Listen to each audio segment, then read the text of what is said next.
شروع اللہ کے نام سے جو بڑا مہربان نہایت رحم والا ہے۔ جب سورج لپیٹ لیا جائے گا اور جب تارے بے نور ہو جائیں گے اور جب پہاڑ چلائے جائیں گے اور جب بیانے والی اونٹنیاں بیکار ہو جائیں گی اور جب وحشی جانور جمع کیے جائیں گے اور جب دریا آگ ہو جائیں گے اور جب روحیں بدنوں سے ملا دی جائیں گی اور جب اس لڑکی سے جو زندہ دفنا دی گئی ہو پوچھا جائے گا کہ وہ کس گناہ پر مار دی گئی، اور جب عملوں کے دفتر کھولے جائیں گے اور جب آسمان کی کھال کھینچ لی جائے گی اور جب دوزخ کی آگ بھڑکائی جائے گی اور بہشت جب قریب لائی جائے گی، تب ہر شخص معلوم کر لے گا کہ وہ کیا لے کر آیا ہے۔ ہم کو ان ستاروں کی قسم جو پیچھے ہٹ جاتے ہیں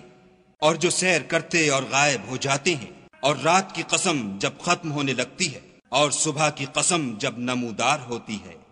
کہ بے شک یہ قرآن فرشتہ عالی مقام کی زبان کا پیغام ہے،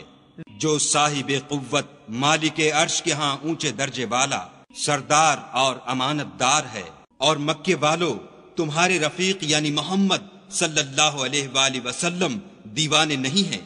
بے شک انہوں نے اس فرشتے کو آسمان کے کھلے یعنی شرقی کنارے پر دیکھا ہے، اور وہ پوشیدہ باتوں کے ظاہر کرنے میں بخیل نہیں، اور یہ شیطان مردود کا کلام نہیں۔ پھر تم کدھر جا رہے ہو؟ یہ تو جہان کے لوگوں کے لیے نصیحت ہے، یعنی اس کے لیے جو تم میں سے سیدھی چال چلنا چاہے، اور تم کچھ بھی نہیں چاہ سکتے مگر وہی جو خدائے رب العالمین چاہے۔